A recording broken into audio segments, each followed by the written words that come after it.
A special episode of Revalida, Testing Theories, Breaking Conventions with me, Dr. Benedict David. So, unahin na muna natin yung mga napaka-special na araw na to rather, pero unahin na muna natin yung ating mga friends, di ba? So, again, this episode is brought to you by my good friends, Kat and Barbie.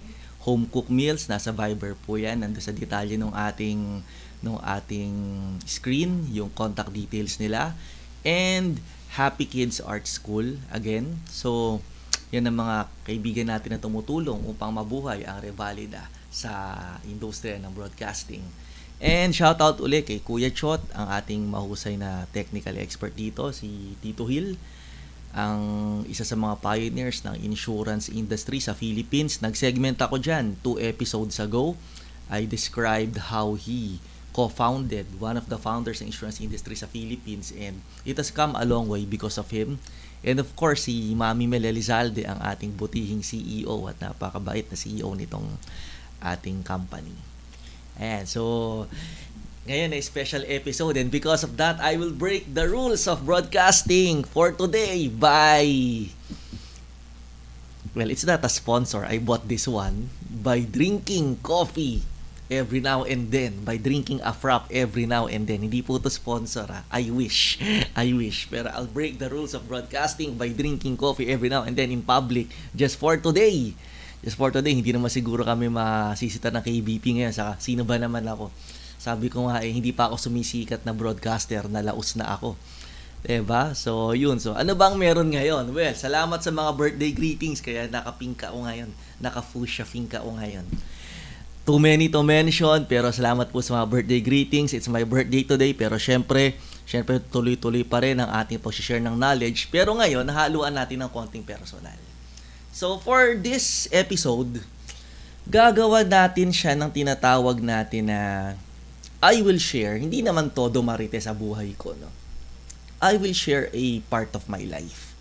Some bits and pieces of my life without compromising my privacy, syempre. I will share some parts and parcels of my life para mas matuto yung mga viewers ko. Majority of the viewers ko kasi mga estudyante, mga kabataan. So, I will share a part of my life right now. Sana may matutunan kayo. Para to MMK, don't worry. Hindi kayo maiiyak, matatawa kayo. Diba? So, birthday confessions. Magko-confess ako ng ilang mga saloobin ko, ng ilang mga pananaw ko tungkol sa mga nangyayari sa kapaligiran niyan, and even a little bit of my history for some of my viewers to understand kung saan nanggagaling yung mga itinuturo ko at kung saan nanggagaling yung mga isinishare ko sa episode na to. Hindi lang sa episode na to, ever since nagtuturo ako for the past 18 years and still counting, nasa negosyo ako, nasa broadcasting industry rin ako. So, right now, i-share ko, paano ba naging Dr. Benedict si Benedict David? Ever since, ano. And sana may matutunan kayo dito. Kumbaga ito ay parang semi. Hindi ako magdi-disclose, syempre. Disclaimer lang na baka i-expect nyo lahat ng family affairs ko, everything i-disclose ko. Of course not. It's my privacy and everyone should respect that, diba? I-share ko dito how I got there, ano yung mga pinapaniwalaan ko in general, and how I think it can be used ng mga future generations para maging mas productive sila even better and even better than me. Bakit? Lagi ko to sinasabi, no? As a teacher, as a professor, as a professional, as a businessman, lahat na, name it under my belt, name it under my accolades. But for me, as a teacher of life, the only way for me to become successful is to witness my students, my former students, become better versions of me. Uulitin ko, no? I fail as a teacher if I will not see my students become better versions of me. Kada next generation dapat you become better versions. So magiging disappointed ako kung hindi kayo mas magiging magaling sa akin. Yun ang prinsipyo ko sa pagtuturo at sa buhay. So i-share ko sa inyo ngayon in the hopes and praying na yung next generation, pagtanda ko, when everything is said and done, mas magaling sila kaysa sa akin. Ganon ang pagtuturo ng buhay, hindi lang ng lessons ng buhay para sa akin. So let's start. Ayan, so umpisahan natin sa subtitle natin ngayon is Birthday Confessions, ano? Parang kanta ni Asher. These are my confessions. Diba? Well, I have to confess, ano? I'll break the rule of broadcasting by drinking frap right now. Pagbigyan niyo na ako birthday eh. Pero hindi to sponsor. I wish, diba? Oh. First and foremost, what is my first confession?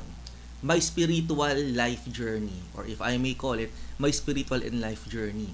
Pareho lang yan.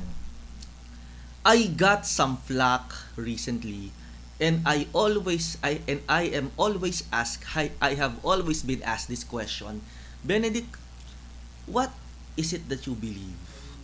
Minsan may nagtanong sa akin, kaklose ko na, very close friend ko, kababata ako, sabi niya sa akin, Benedict, minsan nakikita ko yung mga post mo, you keep on telling something about this, against this, ano ba talagang pinapaniwalaan mo?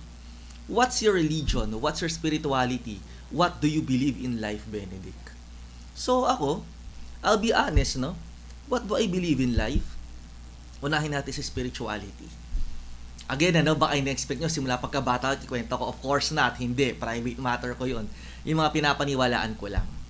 Well, for my life, in my life, up to this point, up to my 41st birthday, sabi no late mother ko, pinanganak daw ako when 6 o'clock ng April 6. So, hindi pa ako pinapanganak ngayon. Naglilibor pa siguro yung mother ko 41 years ago. Diba? So, tingnan natin. I was born a Roman Catholic. I still am. I still am a Roman Catholic until now. So, ano ba ang mga parts and parcels sa pagiging Roman Catholic for me? Well, alam naman natin, hindi natin kailangan pag-usapan yan ng Roman Catholicism. I still am, although I'm a practicing Seventh-day Adventist. Actually, nagpabinyag ako, although it wasn't listed on paper. Well, wag din natin anuhin yun because of certain legalities before. Pero nagpabinyag ako sa kanila. So, by practice, I'm a Seventh-day Adventist and a born Roman Catholic. Do I believe in Christ? Do I believe in the Savior? I will refuse to answer that because I will discredit or I will demerit the faith of other people towards what they believe in that person or in that God. Diba? Hindi ko pag-uusapan yan. Do I believe in salvation? Do I believe in eternal life? Of course I do. I always do. Do I believe in one way towards salvation, spiritual journey ko? No. No. Do I believe in original sin? No. Do I believe that we are born imperfect? Of course.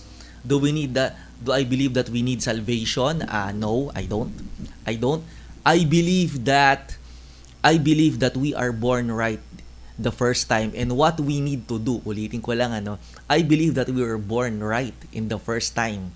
We don't need to be born again. We don't need to undergo all of that.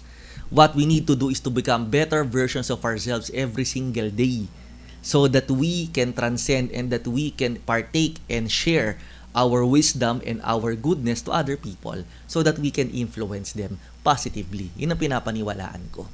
Now, dahil yun ang pinapaniwalaan ko, paano pag may nag-preach sa akin ng ibang religion, for example, Islam, I will listen.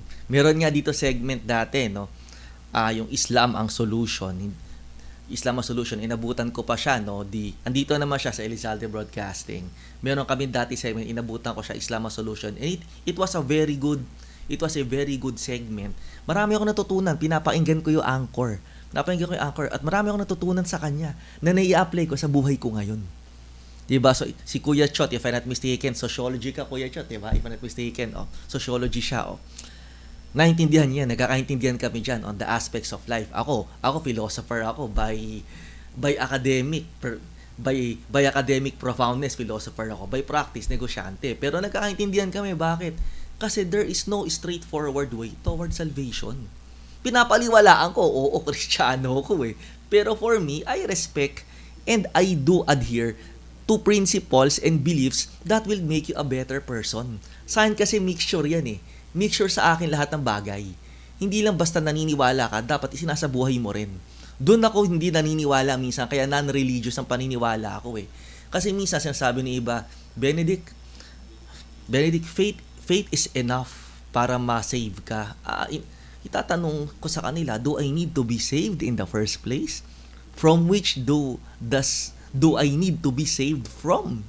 Diba? From which aspect of life, from which aspect of spirituality do I need to be saved from? Doon ako hindi nagsusubscribe because sabi ko, I was born right the moment I came to this earth. And all I have to do is become a better person.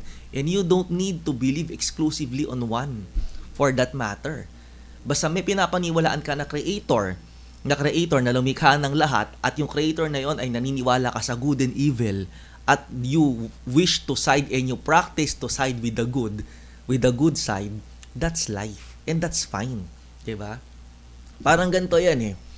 Minsan may nagtanong sa akin, Benedict, ito nagtanong sa akin, I was asked, Benedict, somebody asked me, Benedict, I saw a comment from a public page that God for you is basically a non-entity.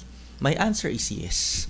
God for me can be, if you're an atheist or a scientific guy or science guy, it may be the Big Bang, it may be whatever science that you may want to discover. If you're religious, it may be Allah, it may be Christ, it may be Buddha, it may be Hare Krishna, whatever. It may be Jehovah or Yahweh. That's fine.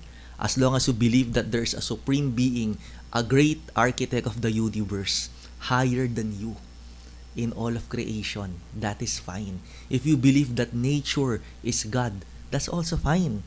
Because God doesn't have to be a person. It is an entity that is something good and that teaches us how to be righteous for ourselves and others. Yun ang paniniwala ko. Yun ang religion ko. So pag inimpose sa akin, you were born a Roman Catholic and you're still a Christian by virtue. Yeah. But it doesn't mean that I will always subscribe to what that scripture is telling. I have studied the 5 original, actually 7 yan or 8 eh. I have studied 5 of the original Bible languages. Hindi yung pinag-aralan ko totally na Greek or so I don't know how to speak Koine Greek or Aramaic or Hebrew. But I studied Latin, I studied Greek, I studied Hebrew, I studied Spanish, and I studied yung isa pa yung Aramaic na ng Bible. Well, Spanish, hindi siya kasama sa original, syempre. Pero I studied 5 of them. Again, yung Aramaic, Hebrew, Greek, Latin, and the other one, I forgot, sorry. Tagal na, nung nasa seminaryo pa ako nun. I forgot. But still, the point is, I studied 4 or 5 of them. Having studied that, the more I studied it, the deeper I believed in God, but not a particular God. And I also studied the Nicene Convention of 325 AD under the then Emperor Constantine on how that Bible was basically edited and revised to suit a political stand.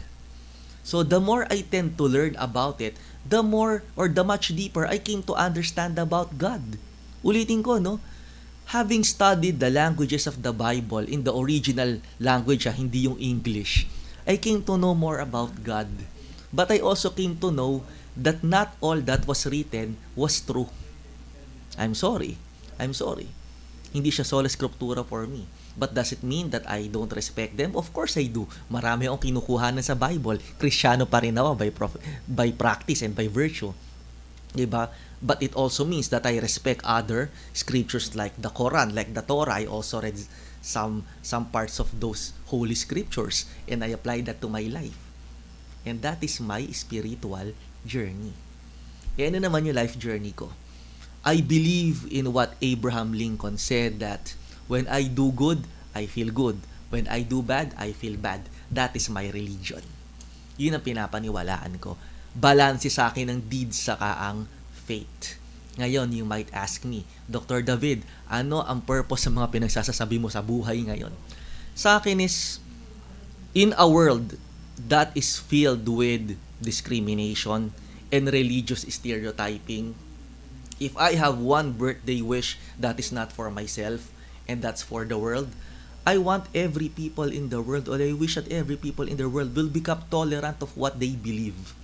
Kasi ang mga patayan, kung babasahin nyo history, lahat yan nag-umpisa sa relihiyon. Walang patayan na nag-umpisa sa lupa, sa pera, wala. Even Cain and Abel, yung unang murder, it's about religion. Kung papaniwalaan niya yung Biblia, kung papaniwalaan niya siya by the deep context. Kasi ako, I don't. I'm sorry. It is what it is. Diba? Having studied again the original languages, I don't. But still, most most major wars are brought about still by religion. Kahit ngay World War II discrimination sa paniniwala, nataon lang na naging social issue na siya. Yung Holocaust or so, it's not just about the people, it's also because of what they believed. And it's all attributed to religion. Diba? Hindi ko inaalis sa religion, of course not. But if I had one wish for the world is that, for me, we should be tolerant of other people's faith. Like for example, kung Muslim ka, good for you. I want to learn from that. Kung Kristiyano ka, I want to learn from that. Ayokong nagsasabi na bakit mali ang Roman Catholic. No, they are not wrong. Minsan sumasakay lang ako pag may nagtatanong sa akin ng ganun eh. They are not wrong because no religion is wrong.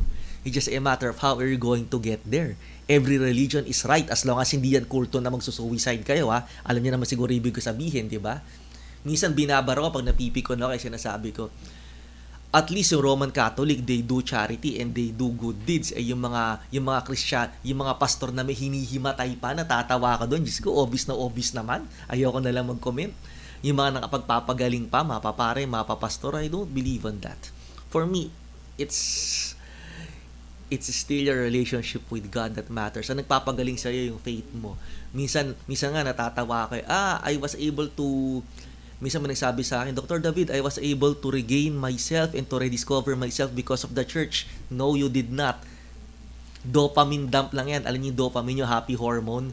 Saka yung serotonin ba yun? Yung happy hormones natin, di ba? Dumami lang ang serotonin at dopamine mo kasi marami ka nakabanding do sa church mo. It's not because of God.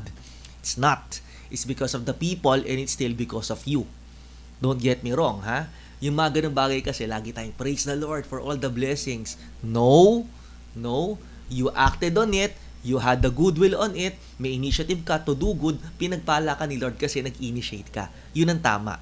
Ako, ever since, my parents, my father, and even my late mother, they never taught me how to pray for wishes. May mga birthday wishes, siyempre, pero they never taught me how to pray for wishes. You know what they taught me how to pray? Bukod sa Our Father, saka sa Rosary, syempre. You know what they taught me? They taught me that Thy will be done. And that is my morning prayer until now. At bago ako matulog, Thy will be done. I never ask for anything in my entire life sa dasal ko. Never. Lagi ko sinasabi, Thy will be done. Tatanggapin ko. Bakit? May higher being eh. Call it Allah, call it Christ, whatever. Call it Big Bang sa mga scientists, sa mga whatever. The higher being, hindi naman kailangan tao yan eh. The higher entity than I did, that I do and I am, Thy will be done. May kiayon ako, mag-a-adjust ako. And that is my journey. That I want to impart with other people. Hindi ko sinasabing pakinggan nyo ako hindi ako nagtatayo na sekta ko ngayon I'm not. I'm just sharing it.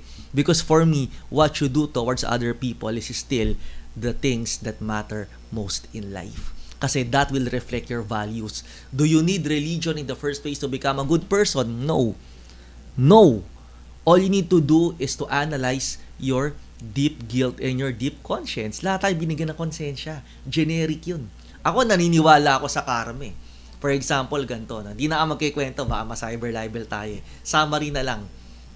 Sabi ng isa, may nabalitaan ako recently lang, karma ko yata ito nangyayari sa akin. Di ko lang masabi, buti nga sa'yo, oo, karma mo yan. Naniniwala ako sa karma. Diba? Lalo, misa sinasabi ko, lalo wala ka utang na loob, karma mo yan. Ako, naniniwala ako sa utang na loob eh. Sa next subtopic natin, i-discuss yun. Diba? Pero minsan, may nagsabi sa akin, Benedict, karma ko yata to. Yes! Because you are a one ingrateful person. Because you are one ingrata. Napaka-ingrata mo. Gusto ko sabihin ganun. I believe in the law of nature that what comes up goes down and what goes around comes around. Naniniwala ako doon. Yun ang spiritual journey ko. Hindi ko alam kung may natutunan na kayo doon sa shinare ko, pero again, if I had one wish in my life right now, turning 41 in a few hours time, what I want to impart is, let's be more respectful and tolerant of each other's belief. Ang religion sa akin parang kotse yan eh. Iba-iba man ang modelo ng kotse, ang goal natin makarating from point A to point B. At enjoyin yung biyahe, hindi magmadali. Bakit ka bibili ng Ferrari sa karerang tinatawag natin na buhay? Ang bili mo yung Mini ka. Yung Mini ka ay mabagal para ma-enjoy mo. Hindi ko sinasabi magbabagal ka sa buhay pero enjoy the ride. Enjoy the ride, the trip that is called life. And in doing so, respect those who are in the same highway as you do, as you traverse towards eternity. Ulitin ko, no? Para maganda yung sinabi ko na yun, ano? As you enjoy your spiritual journey on this earth, enjoy the travel with those around you with different sets of beliefs as you traverse in this journey called life. O, diba? Yun ang paniniwala ko, spiritual journey ko. Next, who am I and what am I right now? Hindi ko na kailangan ipagmalaki. Hindi naman ako mayabang na tao. Nasa Facebook ko naman lahat yan. Kung gusto nyo kayo follow, by the way, although I don't monetize on that, ano? Hindi ako ganon. Hindi ko minamonetize sa Facebook ko. Sometimes I do, sometimes I don't. Minsan kumikita. Sa Facebook ko, nandun naman lahat about me. I-type nyo lang, just my name, Benedict David, PhD. Andun naman yun. Search nyo about me. Andun naman lahat ng tungkol sa akin. Wala akong inilalay doon. Wala kayong pagsisinungaling doon. Hindi ko na kailangan i-describe kung ano yan or sino ako or what. Hindi na kailangan. But what I want to share right now with my life is that, am I happy? Yes. Am I contented? Yes. Minsan may nababasa rin ako sa Facebook na money cannot buy happiness. Yes, it does. Yes, it does. Sinabi nga ni Joey De Leon, ko siya man, ano, nabasa ko lang din, ang pera nakapagbibigay ng kaligayahan eh. Totoo yun. Sabihin nyo si Benedict pala mukhang pera. Yes! Money can buy happiness, but it cannot buy contentment. Why? Can you buy happiness? Yes. For example, I'm drinking a Wendy's frap right now. I'm breaking the law of broadcasting again. The rule of broadcasting again. Pagbigyan, kaarawan ko. Can money buy happiness? I'm happy with this. Now, if I want to buy another, even if sold na ako, yun ang hindi nabibili ng pera. Yung contentment. Money cannot buy contentment. Because the more we have, negative tendency ng mga tao, the more we crave for things. Nagiging greed yung discontentment natin. And that's what money cannot buy. Of course, you need money. Minsan may biniro ako dyan eh. Money cannot buy happiness. Minsan biniro ko sa comment. Then, ma'am, transfer some of your money or all of your money in my bank account. Alam niyo ginawa sa akin? Binalak ako. Abay, bakit? Tapos ang parting word sa akin, bilang sabi, Benedict, sana magbago ka. Christian ka pa naman. Mukha kang pera. Oh, yes! Yes, of course I do. Pero may pagkakontento ako sa buhay. Ito ang meaning ko, no? Marunong ako makontento, may pagmamalaki ko yan. Yan lang ang pwede ko ipagmalaki sa current life ko. Hindi ko na sabihin ko ano achievements ko, nasa Facebook ko lahat yan. Ang sa akin is, I am contented with my life right now. Kung magkano laman ng wallet ko, wala pa yata 500, pang parking ko lang, pang tawag, pang load kung masiraan ako. Sabihin ko sa father ko, pang nasiraan ako, pre, nasiraan ako, I need a car. De, biro lang. Well, ganun na rin ang mangyayari doon pag nisiraan ako ng sasakyan. Dad, I need a car. O, di ba? Pang-load lang, pang-tawag lang ako meron dito. Saka, syempre, birthday. So, syempre, may konting salo-salo dito ng burger. O, di ba? Ganun lang. That's all I have for my wallet right now. Now, can money buy happiness? Ulitin ko. Yes! Breaking the rule of broadcasting again. But if you do not know how to be contented, then money will only amplify your greed. Ulitin ko, maganda na naman yung sinabi ko. Money can buy happiness. But if you go greedy, money will turn you into an evil person. Yun lang yun. Kailangan natin ng pera. Yun ang current life ko. Kaya nga kumakahid pa rin ako until now. Pero yung contentment, pag narating mo na, okay na yun. Kapag meron ka na, pag nasa taas ka na, you build a longer table. Ulitin natin, maganda na naman yung sinabi ko eh. When you reach the pinnacle of your success, you build a longer table for you to share your blessings. And that is contentment. But in order for you to reach that level of contentment, you need money. You need money.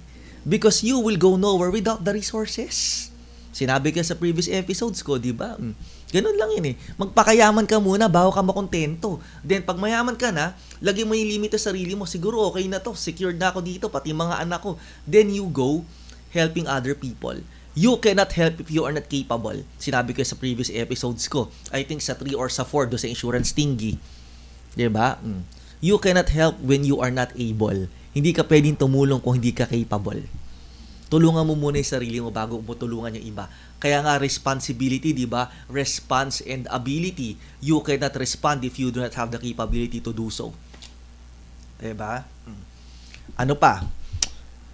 Minsan may nagsasabi rin sa current life ko, Benedict, alam mo, patola ka. Totoo, minsan pag may mga Facebook posts na hindi ko gusto, pinapatulan. Except sa mga ka-FB ko Pero yung mga page, nakuha daw ng mga quote sa tingin ko kalokohan, pinapatulan ko yun. Not because patola ko or so, pero wala lang. Just for the sake of one, sharing my knowledge, and two, wala lang. Minsan naghahanap ako ng away. Warmonger no? Or minsan three, just for the sake na wala akong magawa minsan, nabobore ako, wala akong turo, wala akong business transaction, di ba yung mga ganon? Yung tipong naghahanap ka lang talaga ng mapabash. Well, let's face it, lahat tayo may ganung pagkakataon, di ba? Yung gusto nating mang-asar, di ba? Lahat tayo may ganun. It's just a matter of how frequent it is and it will be. Di ba? Sa akin, may 3 level sa pagkapatola ko. 4. Yung first level is hindi ka worth it patulan. Ulitin ko, no? May 4 na level sa pagpapatola ko. Yung una ko level na pagpapatola ay 1, hindi kita papatulan kasi hindi ka worth it patulan. Siguro ma-share kita sa mga kaibigan ko dito, anonymously, pero hanggang dun lang yun. 2, worthy ng keyboard ko patulan, meaning naging keyboard warrior ako pagdating sa'yo, binabash kita sa keyboard. 3, worthy ng kamao ko patulan, meaning kung gusto kita sapakin, gagawin ko. Kung may opportunity ako, gagawin ko. Aaregluhin ko na lang sa fiscal o sa police yan. It's like physical injury lang naman, whatsoever yan. Hindi naman ako marunong talaga manapak ng todo. Diba? Nakita ka naman sa last episode ko, hindi ba sinapak ko before? O, no high school pa ako, diba? O, ganun lang yan. Yung pang-4, worthy ng baril at bala ko. Hopefully, walang dumating sa ganung pagkakataon. But hopefully, walang dumating. Kasi pag dumating yon, baka dalawin nyo na lang ako sa preso. Diba? Pero yun, yung 3 yun, yung unang 3, hindi ka papatulan, marami yan.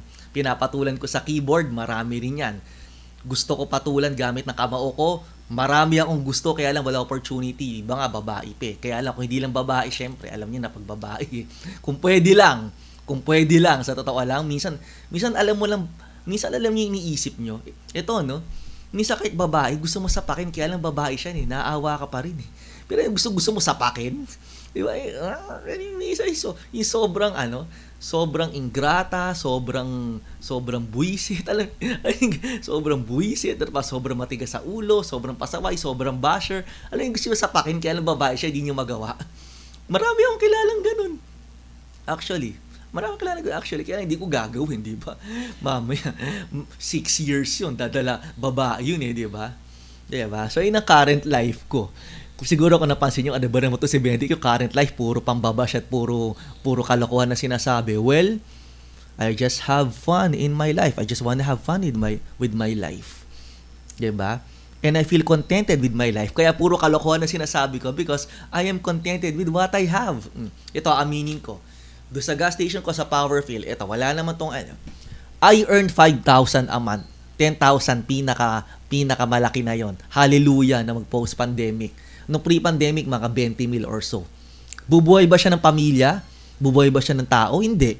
What is 10,000? What is 5,000 more so? Pero steady income na yun Passive income na yun Sinasabi ni iba, Benedict, ba't hindi ka mag-ano ng ibang business? Well, I have. Sa mga uncle corso, di ba? May pagtuturo rin ako.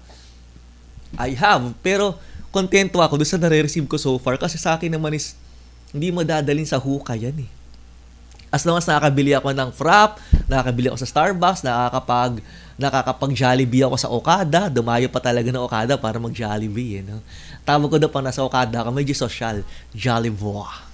Diba? As long as meron akong Jollibee. Ika nga ng mga kaibigan ko, Jollibee. Diba? Sila Tita Jo, sila Kat, si Barbie, si Nanay Connie, si Lars, si Pop, si Chris, diba? Si Mang Ted, si Jan. Mang Ted tawag ko dun Si Kuya Ted, si Jan, si Terese, si Tita Jaja, si Kuya Bernard, di ba? Yung mga kaibigan ko sa kondo, si Jollibee. Inatawag namin sa Jollibee. Pag nasa social na lugar kami, sa Rockwell, Jollibee. At dahil yan ang patola life ko sa current status ko, i-wrap up ko yan, yung current status ko na yan. Minsan, dahil sa aking current status sa puro kalokohan, to be honest, I always provoke bashers, whether intentional or not. What do I mean by that? Minsan, hindi lang minsan, last year, thrice akong na-demanda sa fiscal. Kaya lang 3 beses na yon na-dismiss because pumatol ako sa basher ko. Aminin ko na, same person 3 beses. Wala na siya magagawa. Bakit? Kinasuhan niya ako na cyber libel, nakarating pa sa NBI yun. Kasi minura ko raw siya sa Viber, which was true. Minura ko talaga siya sa Viber. Hindi ko na sabihin kung sinabi ko sa kanya. Paano ba naman sinabi niya kung hindi pa raw namatay nanay ko, hindi ako magiging officer doon sa condominium association namin. Siyempre, offending sa akin yun, di ba? Hindi lang siya, isang grupo sila. Tapos, pati tatay ko, kapatid ko, mga kamag-anak ko, in-stalk yung Facebook ko. Kaya for a while, nag-private ako ng Facebook eh. Shutdown ko muna yung professional mode ko. It's because of them. Nadami yung pamilya ko. Ang dami sinabi. Like, ako, di namatay yung mother nito. Ganon. Ang dami sinabi. Patay na nga yung mother ko. Dinamura ko sila isa-isa. Nagpa-NBI cybercrime, cyber libel daw. Bullying, harassment. Paano ko nabalitaan? Well, may pakpak ang balita, atenga ang balita, marami nagmarites sa akin. Sabi, Benedict, dinimanda ka pala ni ganun. Sabi, talaga? Ba't wala akong tatanggap na sabpina? Na-dismiss kasi. Barangay pa lang, dinismiss na, walang nangyari doon sa kaso. Yung una, barangay pala sa diniretso yata nila whatsoever. Malamang, walang due process, walang evidence, lack of evidence. Sabi raw na sa barangay minsan, sa piskal. Kinikwento lang naman sa akin, And alam naman natin na I come from a family of lawyers. So pag diniretso mo sa fiscal yan na wala kang mediation sa barangay whatsoever, may kalalagyan ka talagang negative at hindi ka papanigan. Alam natin yan, due process lang, di ba? Pero sabi rin ng fiscal, lack of evidence. Nasabihan pa rin ng fiscal sa kanang barangay na summarize ko na lang.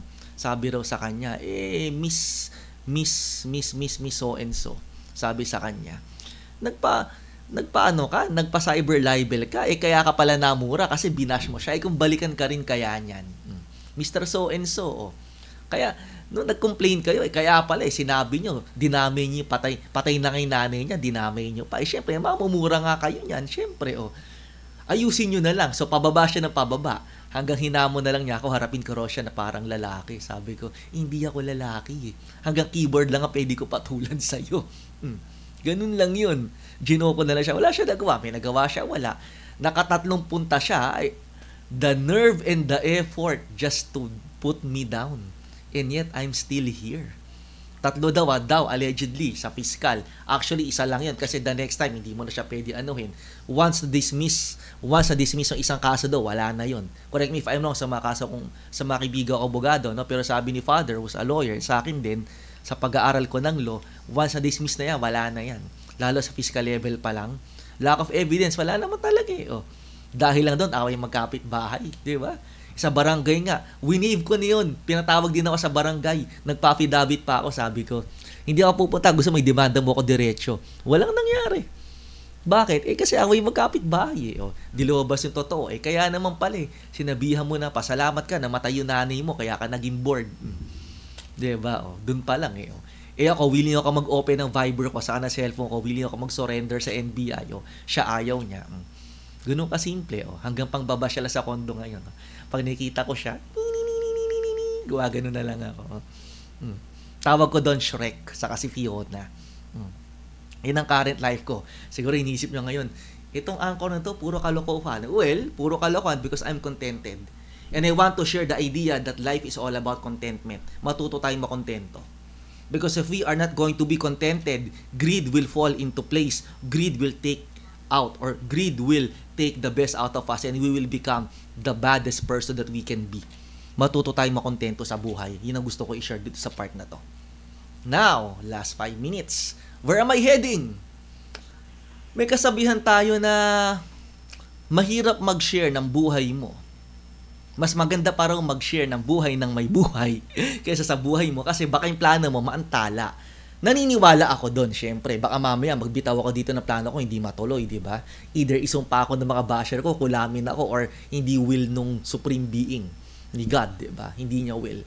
So, where am I heading right now? For me, hindi ako magsasabi ng plano, but I will tell you the virtues that I uphold. I still want to sustain 2 things in my life, and that is integrity and loyalty. Ulitin ko, where am I heading? Is still the virtue of loyalty and integrity. Loyalty, hindi lang naman sa love life ang loyalty. I'll give you an example. Yung mga kaibigan ko sa board, si John, si Jaja, si Therese, si Bernard, yung 4 na yan. We don't agree on many things as board of directors. We don't agree on many things. Ulitin ko me and my family sa board, Just a condo. We don't agree on many things. For a matter of leadership, we don't. Pero nagkakasundo kami pagdating sa support and decision making. And that is fine. Why? Because as a leader, you have different inputs and that is good. Isipin nyo kung kaming 4, kung kaming 5, pare-pareho kami ng input sa buhay. Isipin nyo, 5 leaders running an organization, 5 board of directors, 7 including the outside consultants, ano? Imagine 7 people running, 7 board of directors running an organization having the same monotonous thinking. That is not good. Somebody should play a foil or a devil's advocate in order for the organization to grow. But it doesn't mean that we don't love each other. One team kami. We learn together. We take lessons from each other. Kaya nga minsan, nabash ako dahil dyan. Sabi nila, Benedict, akala ko ba opposition ka? No, I'm not. I'm not. If you think that I will betray them, that I will be ingrateful to them, no, may utang na loob ako sa mga yan. At bukod doon, kaibigan ko yung mga yan. At higit sa lahat, yung mga yan, magandang adhikain nila para sa organization, sa community. And I still support that. I still support that. Whatever happens. Whatever happens. Why? I believe in the integrity of the team. Meron ba akong mga sinasabi na kakaiba or so? Oo, kasi may sarili ako pag-iisip but it doesn't mean that I don't support them. But for whatever it's worth, when I see good leadership and my team has it now, dun pa rin kami. I'll never betray and I'll always be loyal to my team. And that's how I intend to move forward with them and my team. Meron din ako sarili kong team, di ba? Yung SBB, sila Tita Jo, sila Katin Barbie, sila Mami Connie, sila Pop, sila Lars. Yan yung team ko na sarili ko. And I'm loyal to them. Kasi isang grupo lang naman kami. I'm loyal to them. Sila Rachel, yan, sila Mama G. I am loyal to those people and sa board of directors. Sila Ted, sila Jan, si Terry, si Bernard, yan, saka si Tita Jaja. I'm loyal to all of them. For me, it's a one big family of a team. I'm loyal to them. So if ever someone's gonna tell me, Benedict, akala ko ba, ganon, no. I'm loyal to these people, to the current leadership, because I believe in their capabilities and I'm proud that I belong to them. Yun lang ang masasabi ko dyan. Loyalty. So where am I heading is still my virtue of loyalty and integrity. Sometimes ganito Integrity means telling the truth. And when you tell the truth sometimes, sinabi ko dati last week, di ba? 2 weeks ago sa segment ko, di ba? Sa episode ko, telling the truth means sometimes pag nagkamali ka, dapat umamin ka na pagkakamali mo. And that is the truth. Ika nga sa Rotary is 4-way test. Is it the truth? When you say something, always make sure that it's the truth. Ngayon, hindi tayo perfecto. Nagkakamali tayo minsan. Actually, madalas. Tao lang Diba? But when we make a mistake, we should make sure na may ko-correct natin agad. And that's also a part of telling the truth. Now, ako, mas gusto ko yung truthful kaysa yung nagbabait-baitan sa akin. Hindi. Magpakatotoo ka. Nagkamali ka, patawarin kita. You still have my vote. Why? Because for me, truth is everything that you want to achieve to ensure that your integrity is maintained. Yun ibig sabihin ng truth sa akin. So that's where I'm heading. Hindi ko sasabihin ng mga concrete na plano ko. Kasi only God knows. Ika nga, que sera. Diba? Ako ay carpe diem. Ika nga. But for what it's worth, where am I heading as I turn 41 onwards? So, a matter of leadership and integrity. Alright? So, yan pong aking special segment ngayon. Hindi ko pa tatagayin. Of course, it's my birthday. Di ba? So, again, sa mga bumabate, libo-libo na yata ang bumabate. Sige, share ko lang before tayo mag-end. Maraming bumabate sa akin ng birthday ko. Sa birthday ko. And I'm very thankful for that. Ang career high na bumati, simula na maging media man ako simula na maging din ako, yun na lang bibilangin ko sa Facebook 2017, ang bumati sa akin, pinakamarami mga 2019. Siguro doon sa 5,000 something na followers and friends ko noon. Sa personal na wala pa doon sa Revalid ako talaga. May Revalid pages around 16,000-17,000 followers. Yung bumati sa akin doon sa personal na account ko, mga 4,000 something yata. So imagine, i-replyan ko lahat yun. 2019, dada. So maraming salamat. Tita Jo, maraming salamat. And maraming salamat sa aking experience sa flight simulator ni Brother Lars kagabi. Napuyat ako doon pero enjoy. Alam nyo kagabi kasi, share ko lang before we go. Yung kasing si Lars, yung apo niya, who's also a good friend of mine. aspiring pilot kasi siya. So meron siya yung talagang flight simulator ng Microsoft na meron pa siya talagang yung meron pa siya talagang cockpit eh. Alam niyo yung kaya lang kasi syempre siya, sa kanya naka-register ako naman ay sumubok lang na flight simulation, 'di ba? Alam niyo gusto ko i-crash. Kaya lang alam ko kasi pag kinarash mo yung eroplano, mababan ka ng Microsoft. Diba? Alam niyo yan, diba? Na-in-news yun eh. Pag kinarash mo yung aeroplano, ibaban ka ng Microsoft. Imitating the World Trade, whatever, diba? Gusto ko i-crash kasi sabi ko, nasa Legazpi City yung sinimulate niya eh. I-crash ko kaya sa Mayon. O di sa Legazpi City aeroplano. I-crash ko kaya sa isa subdivision o bahay doon, diba? Gusto ko i-crash kaya mangyayari. Kaya lang, hindi, wag tayo gano'n, diba? Yung experience ko kagabi, kaya masaya ako.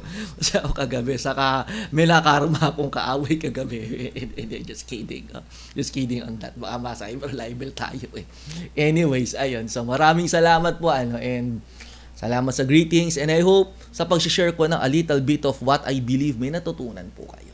Maraming salamat po. See you on the next episode. God bless po. Cheers.